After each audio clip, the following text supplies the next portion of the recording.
Welcome back, everybody, to the official unveiling of the Redshirt Sports Top 25, the official Top 25 poll utilized by College Football Red Zone for your premium Saturday viewing experience, where we've seen quite a bit of movement in what was at first seen as a sleepy weekend, but what we have instead is we got ourselves a weekend where we saw several one-score games. We saw several upsets happening over the course of your Saturday. And above all, we saw significant movement that I'm very excited to get into here tonight. So hopefully, not only do you enjoy the unveiling of this Redshirt Sports Top 25 going into week number 3, but you also get to enjoy what we have later on in the video where we will preview every top 25 matchup that is coming our way. And it's going to be an action-packed weekend, which I'm very excited about. So I hope you guys are ecstatic about this weekend and you're ecstatic about this poll coming out as well. If you guys are, make sure you go ahead, do a couple of things real fast. A lot of you guys watch my videos, but don't subscribe. Just do that for me real quick. If you've been watching for a handful of times, you haven't done so yet, please hit that subscribe button. I would truly appreciate that. Trying to grow here on the YouTube platform in our debut season covering college football from that 50,000 feet perspective. And then also hit that like button. It warms up my cold dead heart, gets it out to more diehard college football fans like you guys are. But before we get into the Red Short Sparks top 25, we have to address the elephant in the room, right? So I'm sure you guys have seen it. We have seen the AP poll drop over the course of this past Sunday after all the college football games were done.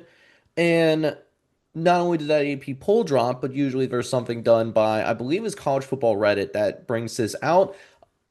And he gives a breakdown of what every AP voter does with their particular ballot. And while there is certainly some more questionable decisions in terms of the AP ballot, there was one in particular that got a ton of heat this past weekend. And we're not going to name names, okay? We like to usually go in a stance of, hey, we like to praise in public, but criticize in private. That's something that we normally like to do here.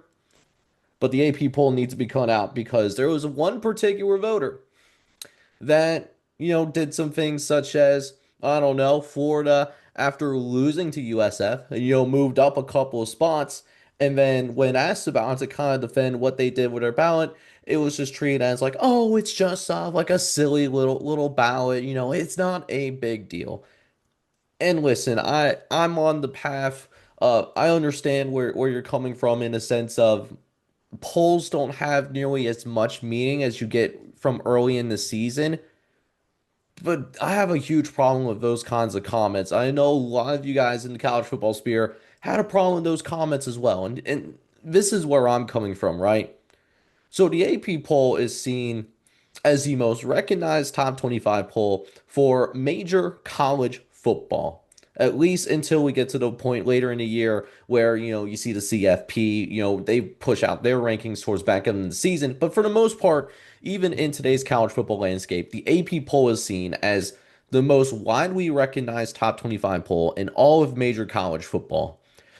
That is an AP poll that not only creates narratives for specific teams going into the season as well as throughout the duration of the entire season, but that also creates narratives for entire conferences.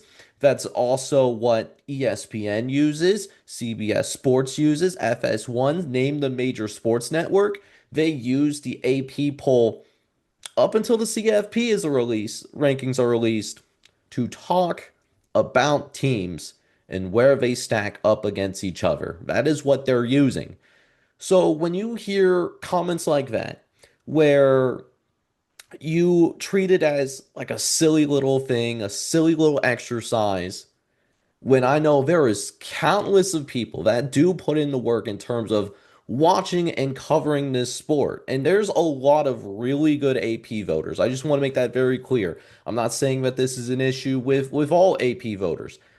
Maybe not even a majority of them, but there's like a few out there. And I think it's been made evidently clear for the start of this season, what we've seen in the first few weeks, that there are a few people that don't really take it seriously. And listen, I understand people make mistakes. I've made mistakes with my ballot as well, and I've tried my best to try to rectify it. We might be rectifying one of those mistakes here tonight. We'll talk about it in a second. But when you're you're called upon, to defend a certain take that you have, and that's your response, what are we even doing here? So I know you guys are probably feeling the same way, and I just wanted to get that out there real fast because that was just something that's really on my mind. And it's a big reason why I love using the poll here at Red Shirt Sports. It's not just because I'm a valid voter. It's not just because that I'm like affiliated with Red Shirt Sports by any means. It's not just because of that. I don't work with anybody that I don't feel genuinely cares about the sports. That's not who I am. I'm not someone that's trying to like sell out to get a quick buck or to get quick views. Everything that you see here is from a source of being genuine, being authentic, and trying their best to cover the story of college football on any given Saturday. That's why we started this channel in the first place. And do I agree with my fellow pollsters in terms of his ballot? No, I don't. And I'm going to talk about some things that I do disagree with in a little bit. But I'll tell you this, I've interacted with all of these guys on this poll, and you can't tell me that there is anyone on this poll that does not care about college football and doesn't love this sport. So I know there's been a lot of complaints about the AP recently. And, if you want a different source for your major college football top 25, I encourage you to check out Redshirt Sports. I really do. The poll is going to be linked down in the description if you want to check that out. But with that being said, now that I got that rant completely out of the way, let's get into it, starting with taking it a look from a CFP bracketology standpoint. So let's go ahead and get started here, beginning with our top four. And right now, the top four is dominated by the Big Ten. Three of your four teams are going to be programs that are currently residing in the Big Ten. Ohio State remains at number one in the nation. That is with the Buckeyes. Obviously, they had Grambling State. They handled business. They're good. Penn State looked a little bit more shaky. The score tells differently. It ends up being a 34 to nothing win for the Nittany Lions, but they struggled through a half. They had more of a fight from FIU than anticipated. Despite that, they'd still barely remain at number two. LSU remains number three and is your only SEC team that would get a bye if the season ended today. The Tigers, coming off of that win against Clemson, a little bit of a letdown spot. They only beat Louisiana Tech by a couple of scores. Didn't look particularly impressive at home in their home opener. And then finally, rounding out your top four, a team that's looked like a supernova in the first couple of weeks, Oregon. Oregon comes in as your fourth best team in the nation. Listen, it's one thing to do it against FCS Montana State. And Oklahoma State, they might not be very good either. But Oregon is out and meaning business this year. That is completely and abundantly clear. So for right now, according to the Redshirt Sports Top 25, that is currently what your list is looking like. So that is going to be your top four. Now let's talk about if how seeds 5 through 12 would work. So we start with the number 5 seed at this point, still going to be your Miami Hurricanes. Still have that top 10 win as of right now against Notre Dame. Handle business against Bethune-Cookman. But number 12 is going to surprise you a little bit. The Iowa State Cyclones would be your 12 seed, and that would be because they are the highest ranked Big 12 champion, highest ranked team in the Big 12. They would be your fifth ranked conference champion if we're going off of, okay, who's basically whoever's ranked the highest in your conference, that'll be the projected conference champion. So Iowa State would actually be your 12 seed right now, which is very fascinating because you get a rematch of the Pop-Tarts Bowl from last year, except the game would be happening in Miami. I think the Pop-Tarts Bowl did happen in the state of Florida, but not Miami. I believe it was Tampa, but I'm not 100% sure on that. Don't have those notes in front of me. I just realized that in real time. So fascinating game if that does actually hold up. Long season to play. 6 seed is going to be your Georgia Bulldogs. Georgia did play against Austin Peay.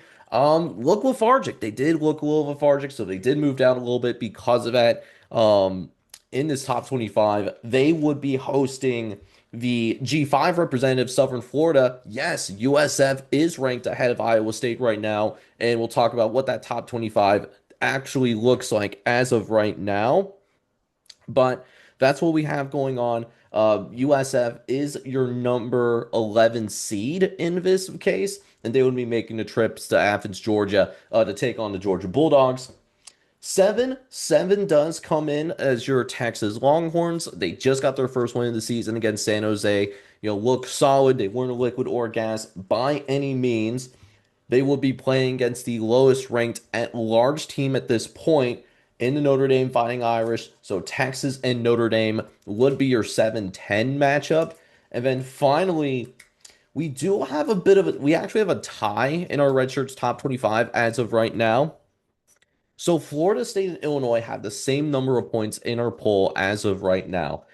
So in times like this, I do like to defer to my personal ballot.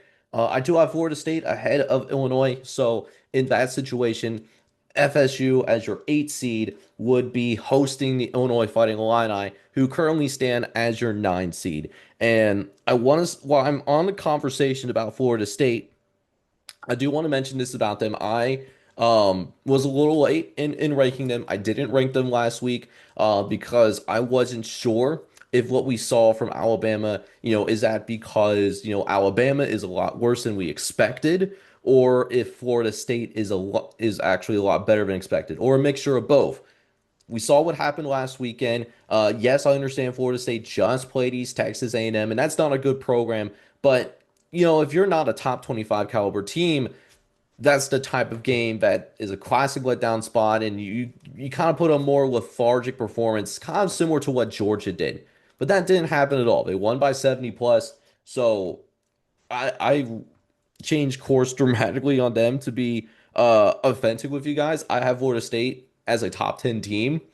Even though I didn't rank them last week, just took me maybe a week longer than maybe what most folks would like. And I took some heat on it. And I'll take that on the chin. I'm going to be honest with you there.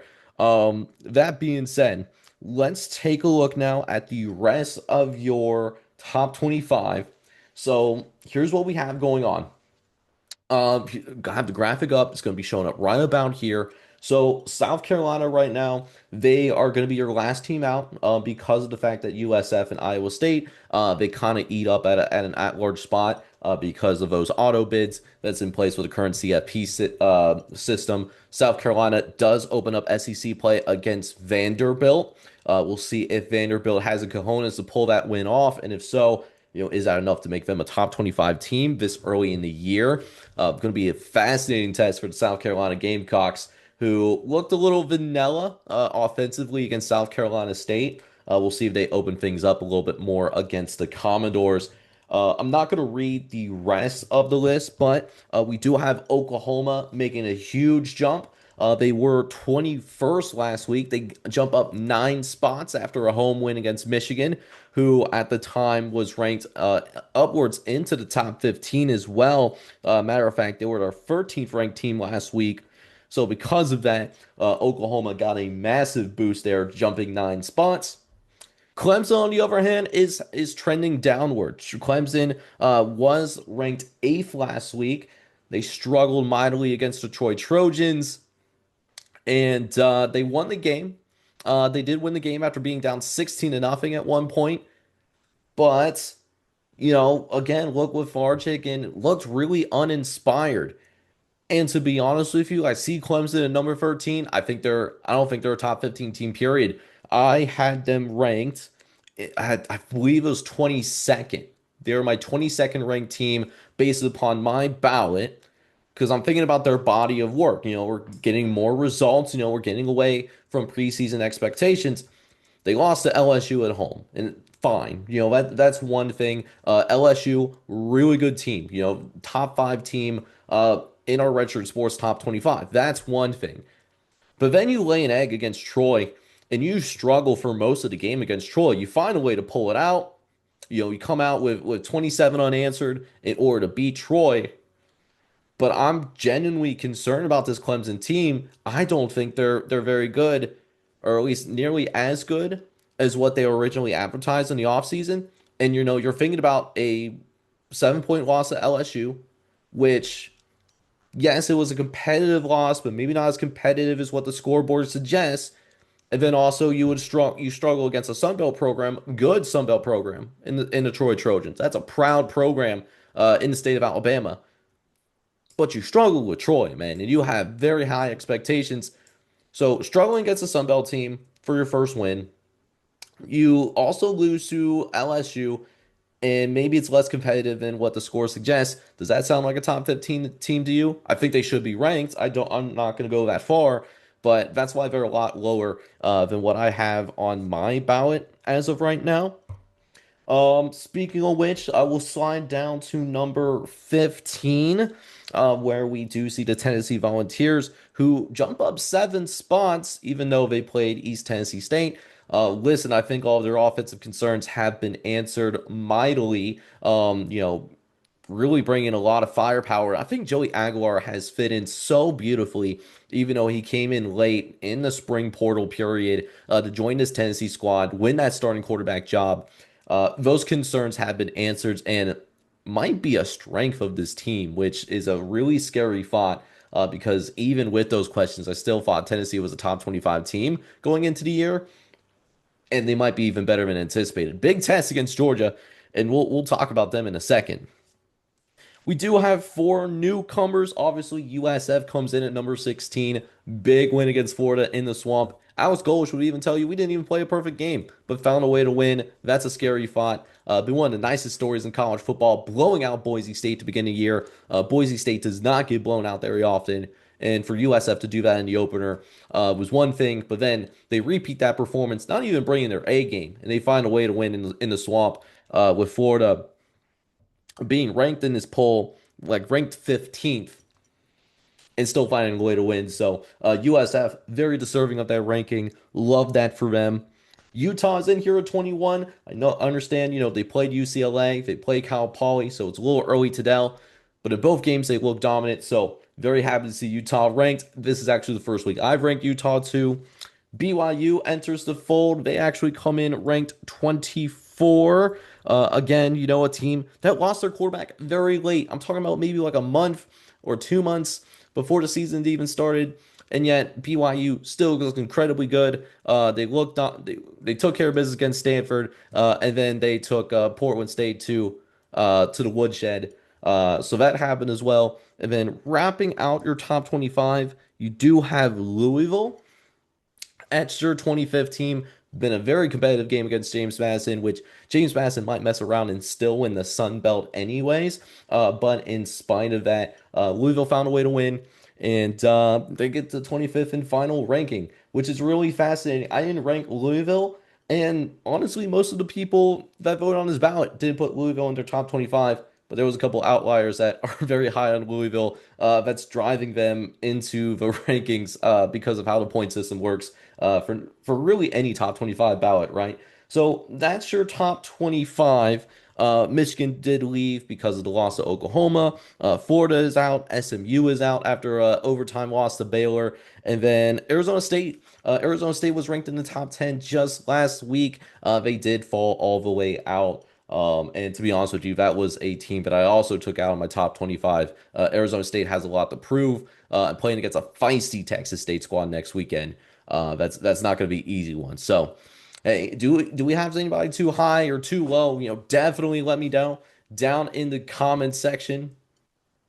But for future me, that's going to edit this down later tonight. This is the part where we go ahead and jump into, okay, let's take a look at some of the top 25 games. And you thought last weekend turned out to be a good weekend. I think this weekend is going to be even better. We have 4 top 25 games happening right in front of our eyes this weekend. And you know what? Let's go ahead and start talking about it. Starting with the first game that we have. And for future me that's going to edit this down, this is your new starting point. So, number 13, Clemson is going to start up ACC play as they make the field trip down to Atlanta to take on the 23rd ranked Georgia Tech Yellow Jackets. Noon kickoff game on ESPN. That's gonna be, the biggest game that we see in that noon window early on. And this is a game that could absolutely reshape the conference narrative. The ACC off to a nice start thanks to what Florida State was able to accomplish. So now you see more teams in that picture in the AC representing the ACC in that title hunt than maybe expected. But now it's a matter of can Clemson get it together? We talked about them earlier in this long form episode tonight, talking about how Clemson really hasn't lived up to their preseason expectations. And that continued this past weekend. They had a gritty win. They did find a way to win, but let's be honest, it was an ugly win against a Troy team that probably shouldn't have any business from a talent perspective actually competing with you. So Clemson comes in. They had to rally from at one point was a 16-3 halftime deficit. And they had some bigger performances. Adam Randall came off with over 100 yards on the ground. Brian Lesko was able to find a good connection with Cade Klubnik. He had almost 120 yards and a couple of touchdowns as well. They were able to generate multiple interceptions, and generally the team did play a lot better in the second half. I do want to acknowledge that, but particularly the offensive line, those issues were still a problem. And it might be a very concerning problem if Clemson can't find a way to get it fixed sooner rather than later, because the team that they have to go on the road to play up against is no Troy. These boys can actually play. And it's a team that could potentially have a breakout season because they came in unbeaten and they have been explosive. They've been averaging close to 600 yards and 43 points per game. So we talked about how Clemson needs to figure something out offensively. They're going to need that offense humming because Georgia Tech, they're certainly more than capable of putting a lot of points on the board and putting it on the board quickly. Not to mention their defense. Everyone talks about the offense of Georgia Tech, but their defense silently having a pretty solid year as well. They've been ranking like in the upper half in terms of the power conference ranks across several key metrics. You want to talk about passing yards, rushing yards, like sacks, like pressure rates. Those advanced metrics, right? Across the board, Georgia Tech is looking very solid defensively. Oh, and by the way, the red zone efficiency, you could not ask for a better red zone efficiency as well. 100% of the time, when they get into the red zone, it ends in a touchdown. You literally can't beat it. But this game is also important, not just because it's a top 25 matchup, and not just because it could really shape how things go in the ACC, but this is also a rivalry game. And this rivalry game runs deep. They've been playing this. They have almost 90 total meetings. And while Clemson has been on a hot streak as of recently, they've won the last 9 games against Georgia Tech. All time, Georgia Tech actually does have the series lead, leading 50 to 36 with a couple of ties thrown in there as well in terms of that all-time record that Georgia Tech has against the Clemson Tigers. Now, with that being said, let's go ahead and check out the model, see what the model thinks. What does FanDuel think? I'm not that I'm sponsored by FanDuel, but FanDuel is just my go-to when it comes to betting purposes. So take that as you wish. So we've already seen movement on this line. Interesting enough, I believe when the line first came out, I believe Georgia Tech was a 6.5 point underdog. Well, that line has moved quickly on FanDuel. It is now shrunk to 3.5 points as of the recording of this video. And yet our internal metrics saying that's not enough. Matter of fact, our internal metrics are saying wrong team is favored right now. Georgia Tech is a 3 point favorite according to our internal models. And let me tell you something right now. I'm actually more inclined to believe my model at this time. We talked about it quite a few times just in the preview and even talking about the top 25 that was released from Redshirt Sports. Between the LSU game, as well as most of the Troy game, just to kind of put a bow tie on everything, I genuinely believe that Clemson is overrated right now. Plus, Georgia Tech, they certainly have the offensive firepower. And by the way, this game is in Atlanta. So them Yellow Jackets, they're gonna have home field advantage, baby. The type of home field advantage and the type of offensive firepower that can make Clemson sweat. And unlike that Troy matchup, to be honest with you, Clemson doesn't have a significant talent gap. That doesn't exist anymore, especially in this era of college football. That's not a thing. So I see a team that's riding high, carrying momentum, and they're at home, taking on a team that's kind of sputtering in the ACC play. They struggled against LSU, they struggled against Troy. And with all that happening in mind, not only do I think Georgia Tech's going to cover this game, they're going to cover the spread. I'm going to take it even a step further. Georgia Tech's going to win this game. And Georgia Tech's going to have some respect on their name. The AP doesn't rank them in the top 25, but we will. And the country is going to see why on Saturday. Because I'm going with Georgia Tech winning outright, 28-24, and staking their claim as a legitimate contender to win the ACC. But as I mentioned before, that Clemson and Georgia Tech game, while I think is going to be highly entertaining, that's just an appetizer for what we have going on for the rest of your college football Saturday viewing experience. How about what we have going on after the conclusion of the Clemson and Georgia Tech matchup? How about what's going to be kicking off at 3:30 over on ABC? We have a top 15 matchup in the SEC, and it doesn't get much bigger than this. Number 6 Georgia coming in 2-0, your defending SEC champions, working their way into Neyland Stadium, one of the toughest environments in all college football, taking on a Tennessee Volunteer squad, coming in ranked number 15 in the nation, and looking a lot better than expected. And it's going to be a 3:30 kickoff, as we mentioned, happening over on ABC. And you want to talk about a matchup of unstoppable force versus unmovable objects? Oh, we are going to be in for a really good one. Just what we've seen early on.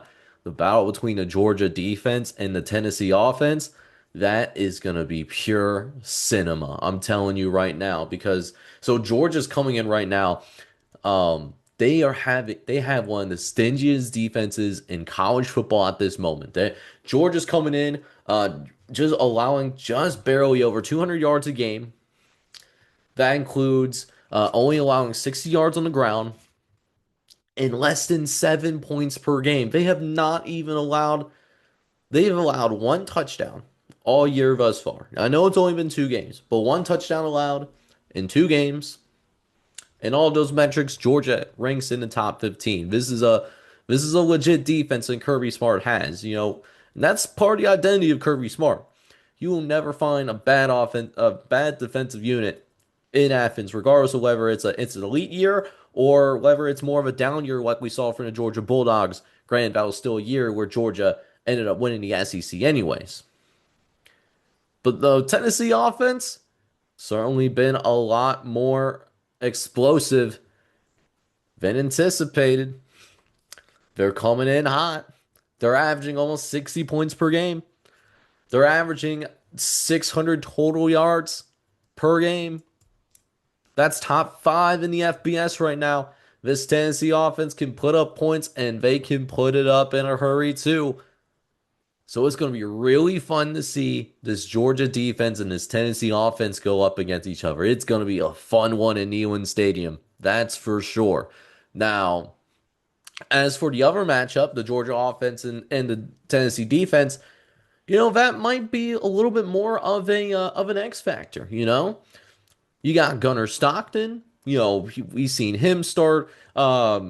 He played in the SEC championship. He didn't start in the SEC championship. We saw him start against Notre Dame. That game didn't work out for him. He's got a couple of starts now under his belt. He's been solid this year. He's taking care of the ball. He hasn't been in liquid or gas. He's been solid. 400 yards, couple passing touchdowns.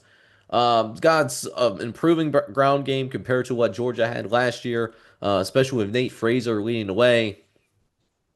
But on the opposite side of that Tennessee is going to be coming in short-handed. Both of their starting quarters, Jamon McCoy and Ricky Gibson, they're both out. So a little bit more inexperience. Colin Hood and Ty Raymond. Those are going to be two guys that are going to really need to rise to the occasion in order to be able to pull off this hypothetical upset to happen. And even make sure that Georgia remains one-dimensional, right? Because in the Austin Peay matchup, Gunnar Stockton had to throw the ball 30 to 35 times. And he didn't look great offensively. Now, you could maybe make the excuse, hey, maybe we just kept it vanilla. But even if you kept it vanilla, you're an SEC offensive line.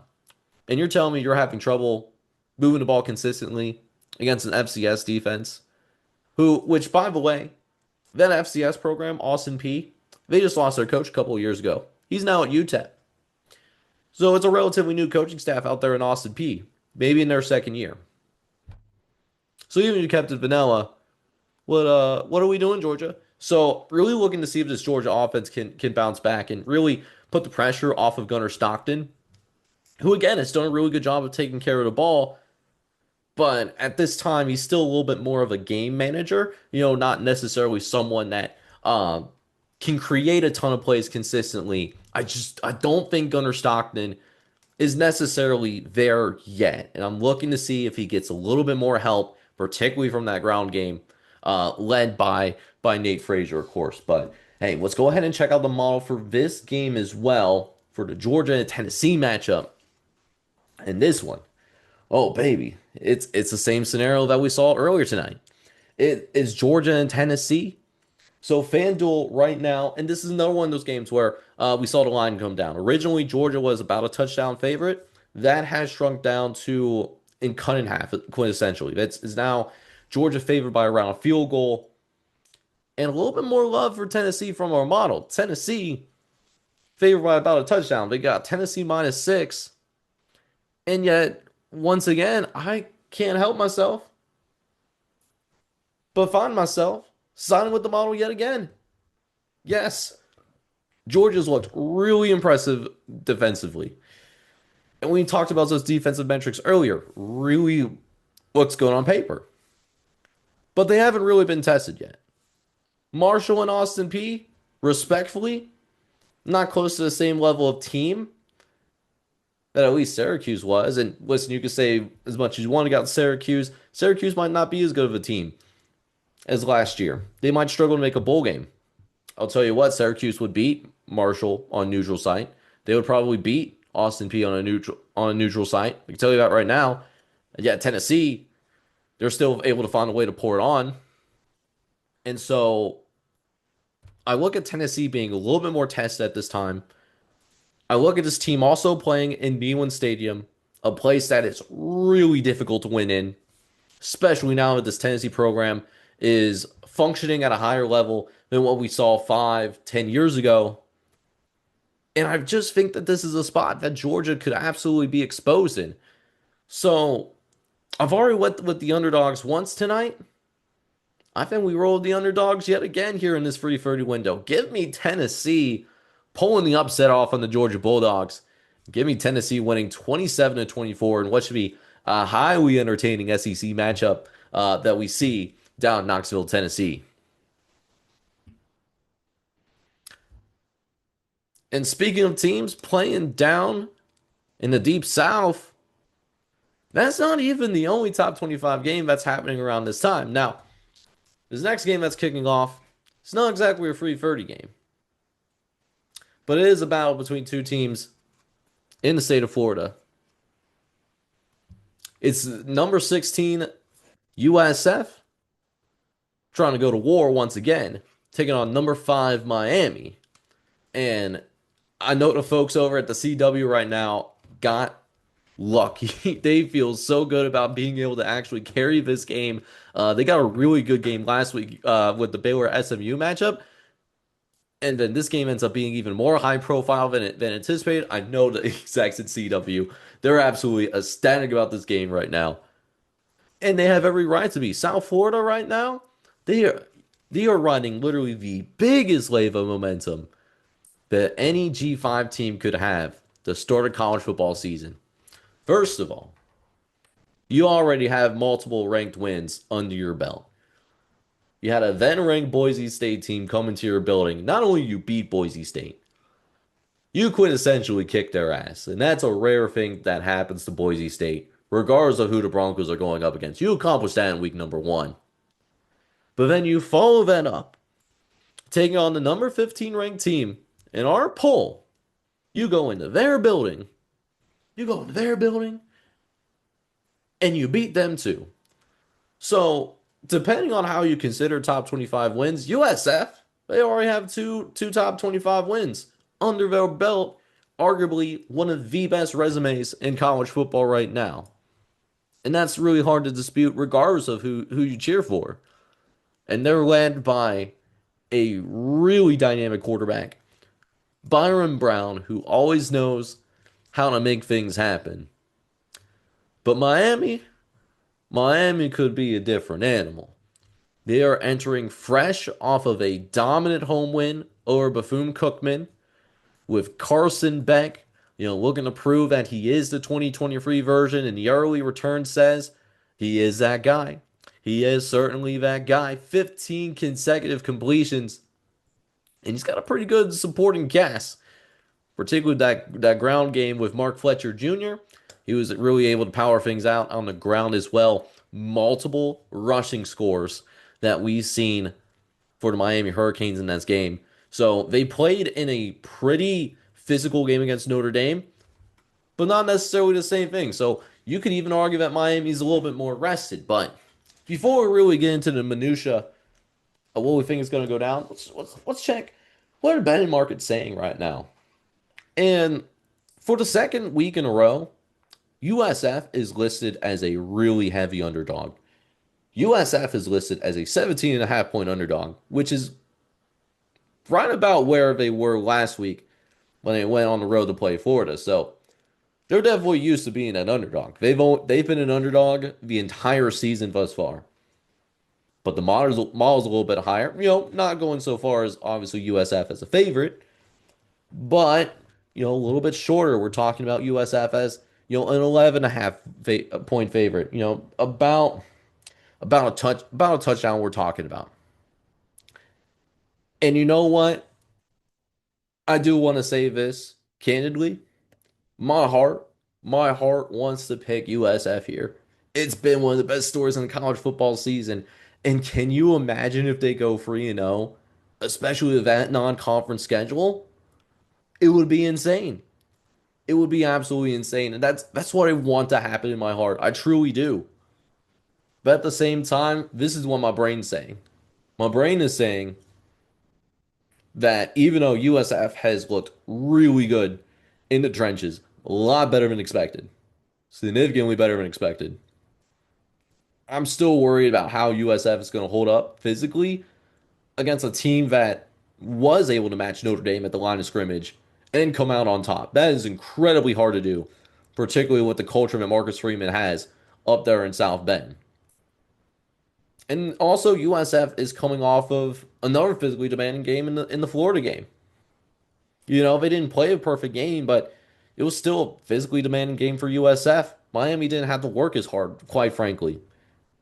So ultimately, while I believe USF is obviously the best G5 team in college football right now, and I think that's still going to hold up unless this turns into a complete rout, which I don't necessarily see coming in either direction. I would be very surprised if this ends up turning into a splattering down in Miami.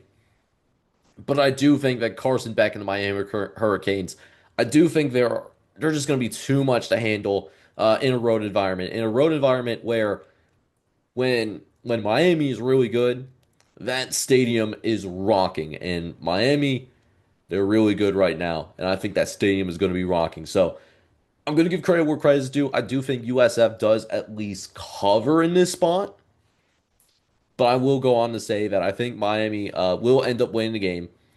They'll win 38 to 24. So USF will cover, but I still think Miami will win somewhat comfortably. Should be an interesting game to watch.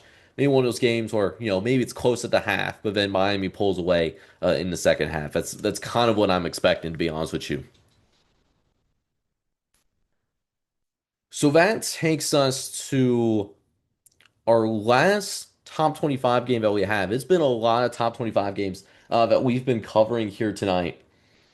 And that's still going to continue here because we have one more game happening. It's happening at 7:30 Eastern on NBC/Peacock, depending on what your cup of tea is. It's number 18, Texas A&M, led by second-year head coach Mike Elko. They're going to be traveling north to play against South Bend, Indiana, playing against a Notre Dame team that is going to be playing with some urgency after taking the week off, following a week one loss to Miami. There might be a little bit more urgency on that Notre Dame sideline. You never know. Texas A&M, on the other hand, they're listen. We saw both of these guys get shaken up. Marcel Reed and Trey Zahn the third. They've had some minor injuries in the Utah State game. The good news is for both of them, they are going to get them back. They're going to be able, looks like they're going to be a full go. And this is going to be a team that already has been able to put up a lot of points, 42 and 44 respectively. They only played UTSA and Utah State, who can go on and do some things in their respective conferences, sure, but that's their competition thus far. Texas A&M has not been tested like Notre Dame has been tested. But I'm very excited to see that both of those guys, at the very least, are going to be very healthy. And then seeing that Marcel Reed, the Mario Craver connection. Mario Craver, man, stud. 230 yards, free tutty so far. What a dude. They're going to need all those dudes because Notre Dame, I talked about it earlier, they're playing with some urgency.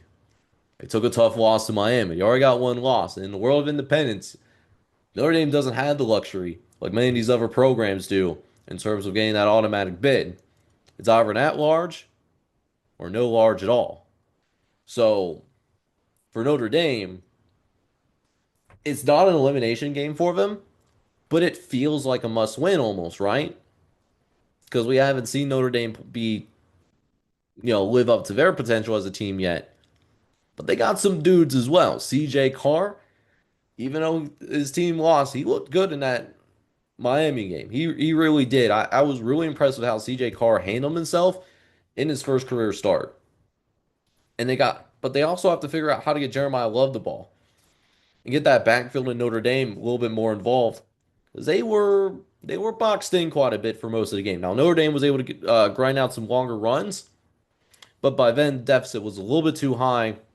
And yes, they were able to storm all the way back, but by putting all that effort to do so, they just ran out of gas, and Carson Beck was able to march him down the field, getting that walk-off field goal. But with that said, Notre Dame at least does have the benefit of home field advantage, a place where they have played pretty well over the last 2 years, only losing a couple of home games in their last two seasons. So I think they're like 12 and 2 or 13 and 2. It's a pretty good record on at home. I will say that with one of those losses, at least that we saw last year, a pretty fluky loss as well. Again, we'll take a look at the model real quick, and this is probably the first time that we've seen like the favorite actually be convened as a favorite. Very similar, FanDuel and our model on the same page. Shout out to your boy uh, for making a good model. But Notre Dame is a 6.5 point favorite on FanDuel. Model's a little bit higher. It's got Notre Dame 7.5. So I look at this game from the lens of what CJ Carr has been able to accomplish in the game. That he didn't win, but he certainly wasn't a problem. They also been able to rest after what was a physical game against Miami. Plus, this game happens to be at home. I really do love the spot for Notre Dame here. I do love the fact that they're coming off of a bye, so they're coming a little bit more well rested, and you I also love the fact that they're at home. So I think with those two factors alone, plus I think CJ Carr and Jeremiah Love, that offense takes another step forward. I like the idea of Notre Dame to win. I don't know if they cover though. I don't think I'd go so far as to say they're cover. Texas A&M does come in with one of the strongest offensive lines in the SEC. That has held up. But I think that, the physicality for Notre Dame, as well as being a little bit fresher and being at home, I think all that works in Notre Dame's favor, which will allow the Fighting Irish to finally get their first win of the season and win 28 to 24. They won't cover. I don't think they cover. I think Texas A&M does cover, but I do think Notre Dame does win and hands Texas A&M their first loss of the year. Which, guys, that is going to encompass everything that we did in terms of covering all of the top 25 games tonight. How are you feeling about how the top 25 games are going to go? Let me know down in the comment section. Um, but again, really appreciate y'all listening through this entire video here tonight. If you enjoyed the video, make sure to go ahead and hit that like button. It gets this video out to more diehard college football fans like yourself. Plus, if you hit that subscribe button, you have a chance to be an A1 since day one. We do some awesome things on Saturday, like 8+ hours of commercial-free football. Really bringing that kind NFL red zone experience over to the collegiate football landscape and doing it without having any commercials in the process. So if that sounds like your cup of tea, definitely hit that subscribe button and definitely check us out during Saturdays. With that being said, I'm your host, Jake of College Football Red Zone, signing off. Hoping you guys are all out there having a good one. Take care, everybody.